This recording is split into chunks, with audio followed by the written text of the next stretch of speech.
Hey, I've put my hair down, but I'm not hiding anything.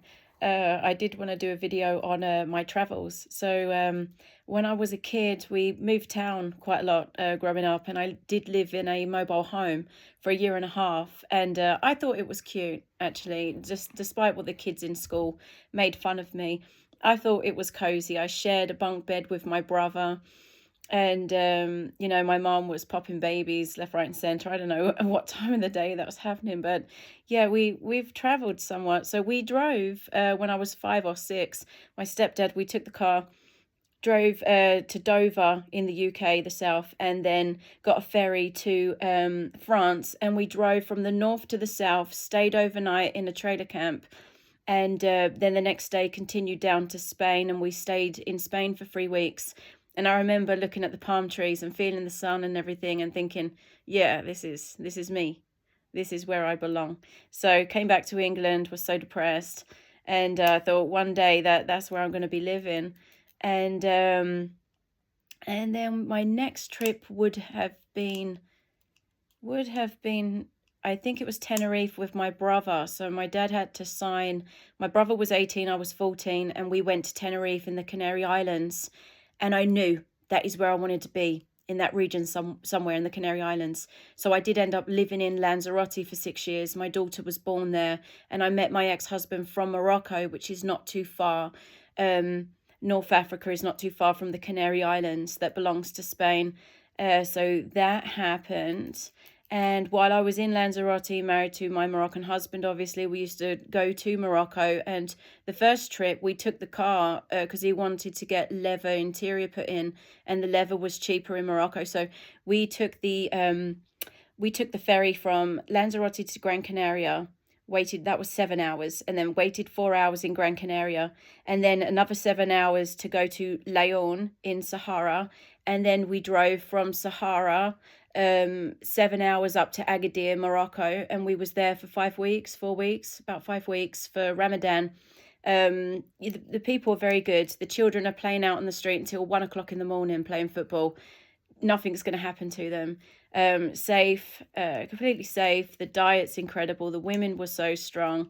That's what I learned there. I went to Madrid a couple of times because the British consulate was there. So the British embassy was in Madrid and the British consulate was in Gran Canaria, one or the other. So I got married in Spain, had to get my daughter's British passport from Madrid.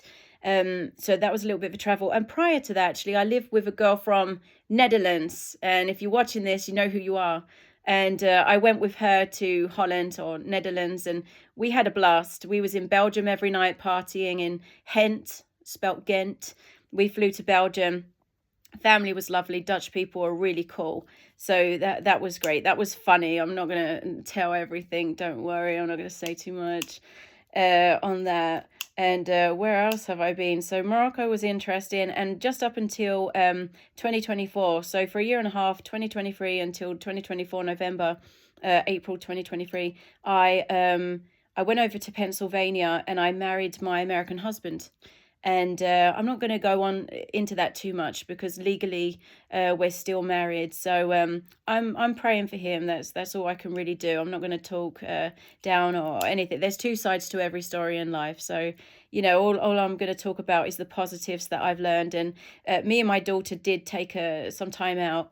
And we got on the train. We went from Pennsylvania, got a cab to Philadelphia train station. We got the Amtrak train down to Alabama. So one of my old Facebook friends was in Pensacola in Florida, and he was like really laid back and like, I got this property, you don't have to pay rent to live in it. And he said, if you can get down to Alabama, I'm only 20 minutes away from there, I've got a property. So I made my way down to Alabama, Birmingham, not realizing it was 4.5 hour drive to Pensacola. So I had to get a cab down there. And then once I was in Pensacola, it was way too rural. I didn't drive. Very, very hot as well. And it just wasn't a good move. So I made some phone calls, said that I've kind of fled domestic violence and we need some kind of help.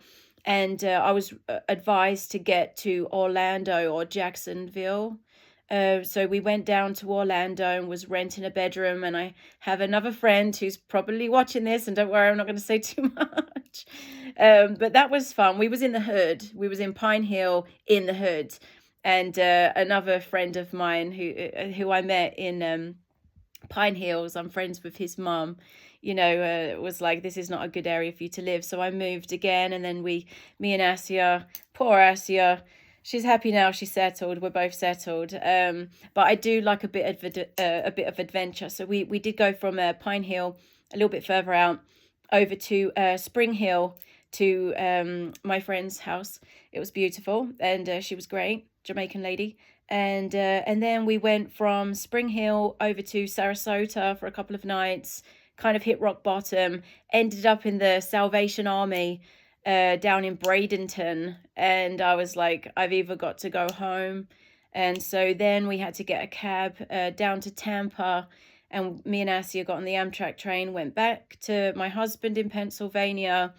And it was just bad news city, arguing nonstop. So I then had to catch a flight and come back home. And there was a lot that happened in between. I was taking care of my mother-in-law, who has lung cancer, congested heart failure, COPD, diabetes, you name it. Old Italian lady, very sweet, very loving. Said she loved me like the daughter she never had. And I miss her a lot. And that was great. It snowed heavily there. Pennsylvania was a great place to go to, and it's not too expensive. You can catch a flight from Norwegian Airlines, Norwegian or Atlantic, for about $200 to New York. So we was also in New York. We flew to JFK, and we did, kind of drive around a little bit there. My husband got a flat tire in Queens or somewhere where we was, and it's good stuff. I really recommend going over to America, but it's very different to England. It is very different. Just like you see in the movies, what you get is what you see. Very great people, caring people, no fluff. So what you get is what you see, whereas this is a 7-minute video, sorry. In England, people will smile to your face and you won't really know what you're up against. In America, they'll say F you. If they don't want to talk or they're not polite, you know about it. They're not going to pretend. What I noticed in different cultures, there's pros in every culture. I loved America. I loved how they say, who's number one? You're number one.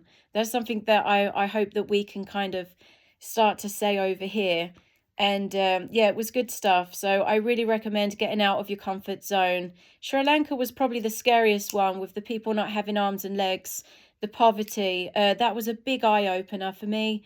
Going around, I stayed with a family that was Sri Lankan, so I didn't stay in the hotel. And again, when I went to Morocco, I was obviously with my ex-husband's family in the family home, and there was 2 toilets in the house. It was a mansion. There was 5 bathrooms, but 3 out of the 5 there was a hole in the floor.